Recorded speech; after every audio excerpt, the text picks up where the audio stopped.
A new documentary is releasing very shortly, a film called Circle of Silence.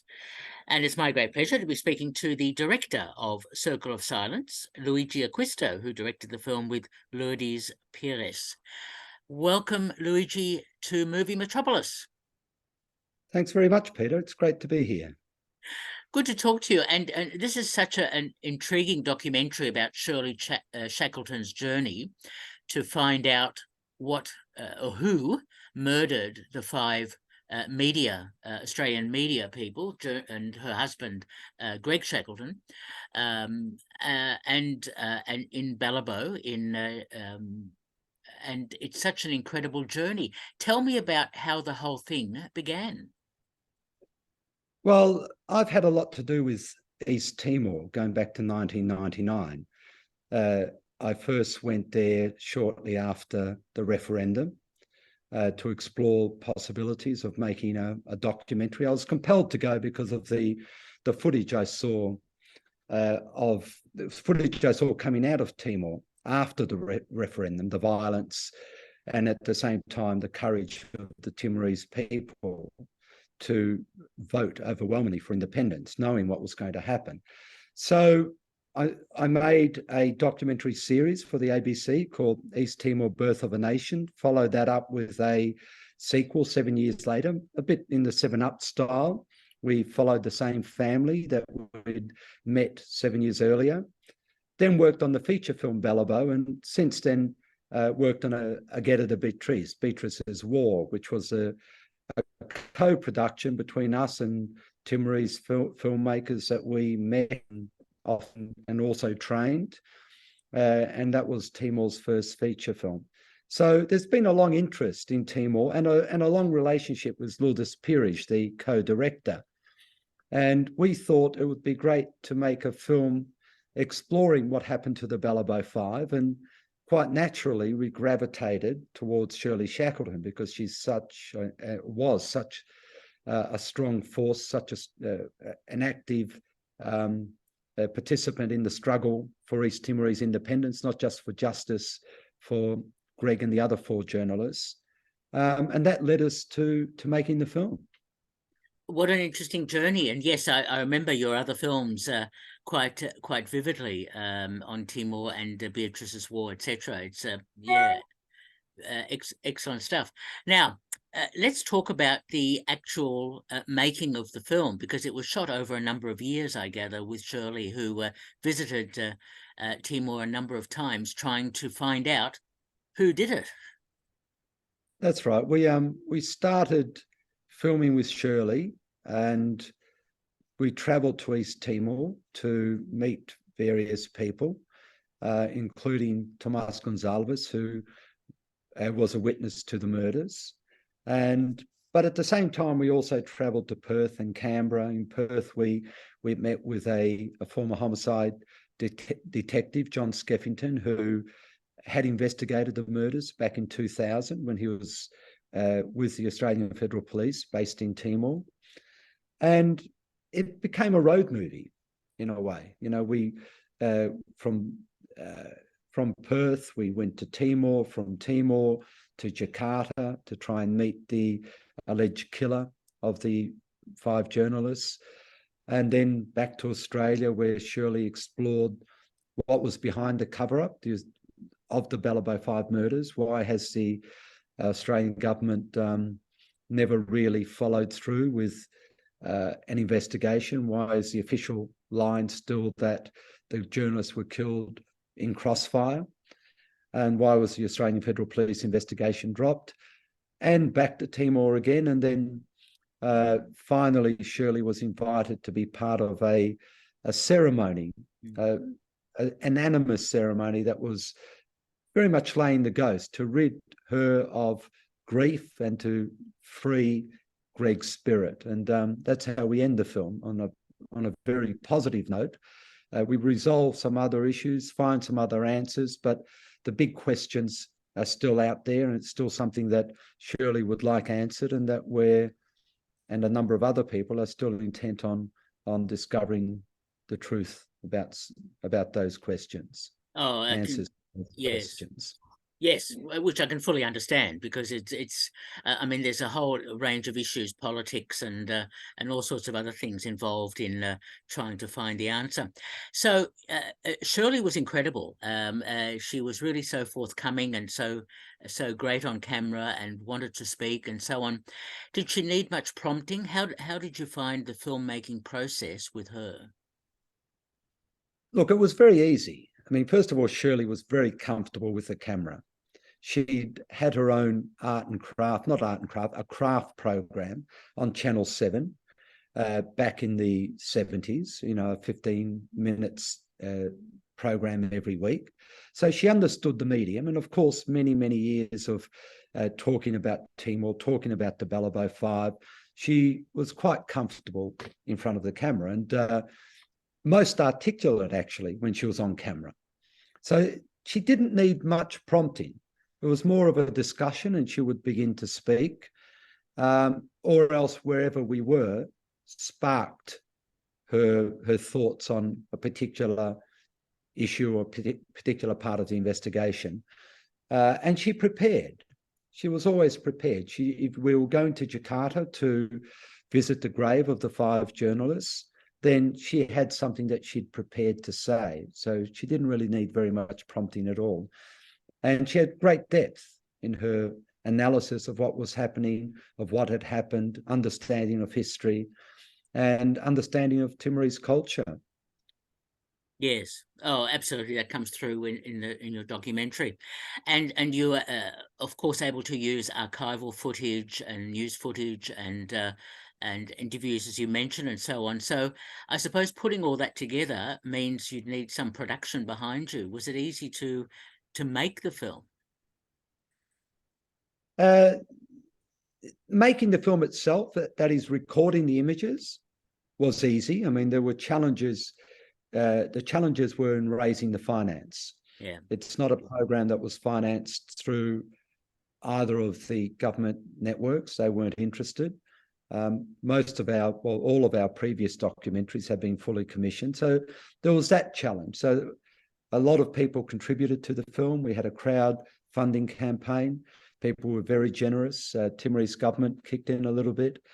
So all of that was great. And the archive, Channel 7, Channel 9, the ABC, and others who owned private filmmakers or people who had their own footage, were very generous with allowing us access for free to archive. So that was, you know, that was a very significant contribution to the film, particularly the Channel 7 footage that Greg and the other Channel 7 journalists shot, and that was smuggled out before they were killed. That's woven through the program, not just to illustrate history or points in their journey, but to work together with what Shirley has to say, other archive, to create a greater meaning.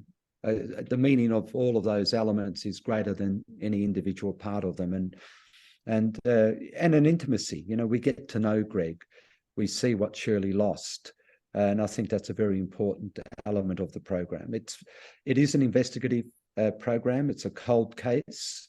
It has, as we say, it's politically explosive because it reveals the complicity that the Australian government had in the cover-up of the murders, but also their role and Whitlam's role in the invasion of Timor.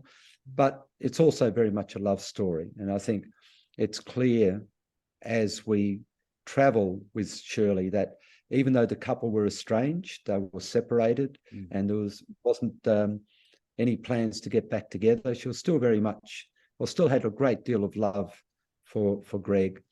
And that's clear in the way she speaks about him and the way the film unfolds.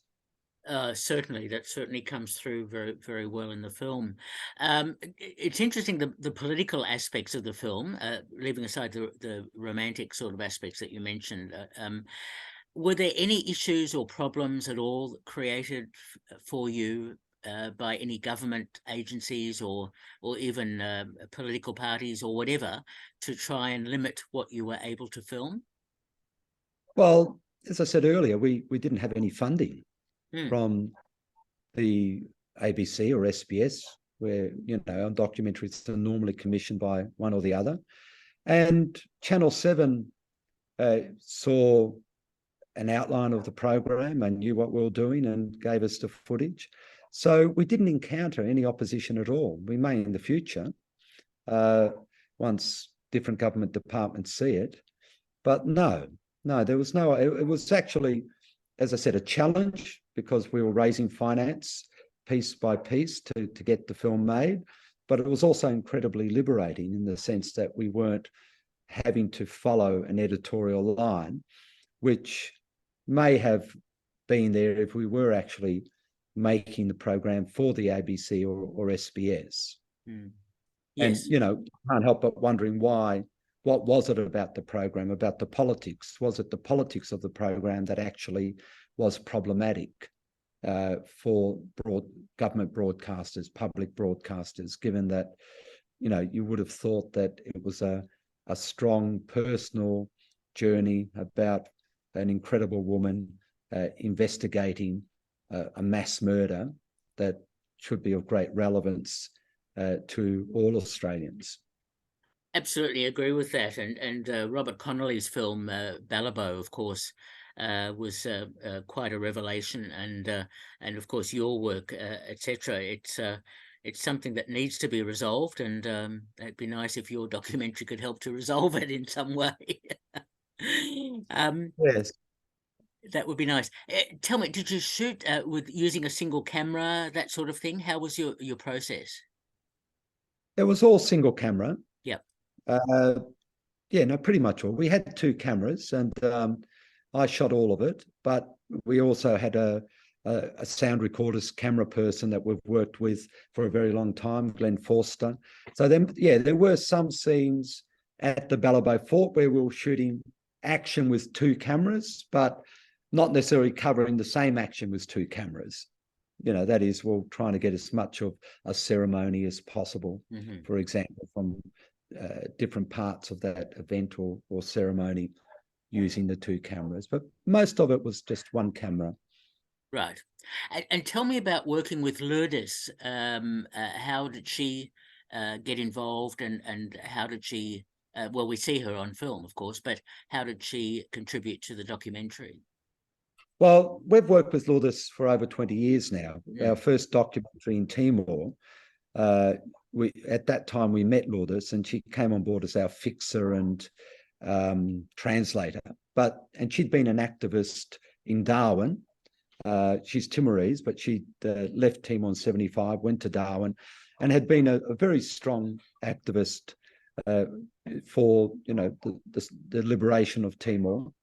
And she was back in Timor-Leste, East Timor then in 2000, started working with us, and we quickly realised that her skills were much more than that of a fixer or a translator. So she then co-produced the next documentary. She co-produced Beatrice's War, the feature film, a 20-part drama series we made in Timor for the Portuguese-speaking nations. And Lourdes had actually met Greg Shackleton as a young girl or young woman in Timor, in Delhi, and had also gone to Balibo and spent time there because she was part of the Fretilin youth. So she was quite politically active as a teenager, but left Balibo several days before the men were killed, when the bombings had started, and a young friend of hers had died. So they all went back to Dili. And then in 1976, after she'd fled Timor and settled in Darwin with her family, she met Shirley Shackleton. And Shirley was a great inspiration to her. Shirley gave her, she says, Lourdes says, gave her the confidence, the courage to become an activist. She thought, if Shirley can do it, then we should be speaking out as Timorese on behalf of our own struggle. So Lourdes was invaluable because she knew Shirley, but she also has a great ability to gain access to people. So, for example, we see in the film that she went to school with the wife of the alleged killer, Yunus Yosfia. So the wife is Timorese, and Lourdes and her were friends as young girls. And that enabled us to be able to meet Antonia and film with her and attempt to try and bring Shirley and Antonia together, the two wives together, with the aim of speaking to Eunice. So people have to watch the film to see how that turned out. But yeah, and she has a great understanding of Timorese history, of the struggle, of all the nuances of the story. She knew the witness, Tomas Gonzalez, whom we met in Dili shortly before he died and told us about the killings. She'd known him as a young girl. The families were friends. So she gave us access and established immediate trust with a lot of people that it may have been much more difficult to get access to. Very good indeed. That's a great description, and yes, you work together so well. Obviously, you shot lots more material than you used eventually in the final edit for this feature-length documentary, yeah. Circle of Silence. Tell me about your process and how easy it was to edit. It was difficult to edit because we had the footage that we shot, and the first stage was to edit that into a narrative, into a logical narrative. And because the story unfolded, there was a logic in how the edit had, the story unfolded as an investigation. So that gave us a shape to work with. But then the archive came in at different stages. So we would get the Channel 7 archive and permission to use that, and then have to try and integrate that into the story. Then the Channel 9 footage would arrive, which was the footage of the civil war in Timor in 1975, before the invasion. And then the ABC footage of the funeral. So all of that then changed the edit, because it gave us not only new material, but often would need to adjust the narration, and Shirley would write new narration to fit in with the new footage. So it was actually quite a long process, accommodating new archive, new photographs, footage to the existing structure, and then reworking the edit, but also, as I said, the narration. Again, how interesting. Was she able at all to see the film or part of the film before she died? Shirley saw all of it many times, because she would come in and see a rough cut, and as you can see from the film, she's quite quite confident in stating her opinion. So if something was wrong, then she would say, we have to change that. And she was very pedantic about getting the facts right. Now, for example, the journalists weren't all Australian. They were Australian based, but they had British and New Zealand background as well. So she would fact check it. And so she saw that many times, and then she would write the narration for it and would lay that in together, and sometimes watch the film and record narration. And then before she died, we had a special screening for her and a group of close friends and people who were involved with the Balibo story. And she was able to be part of a public screening, a private public screening, if that makes sense, of the film, see people's reactions and give her own thoughts on it. And part of the reason why the film's been released now is that it was finished, most of the shooting was finished before COVID. We edited during COVID, and then Shirley became ill, and we were holding off, hoping that she would recover and that we'll be able to have this sort of theatrical release that we're having through Demandfilm with Shirley present, and particularly in Timor. We showed the film in Dili last week, and that was received very well. And Shirley really wanted to be there, but sadly, hasn't been able to do that, of course. Right. Okay, that is sad, but I'm glad that she was able to see pretty much all of it.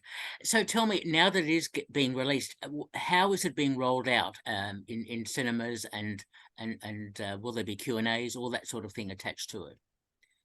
Yes, we're having a national release through Demandfilm, Cinema on Demand.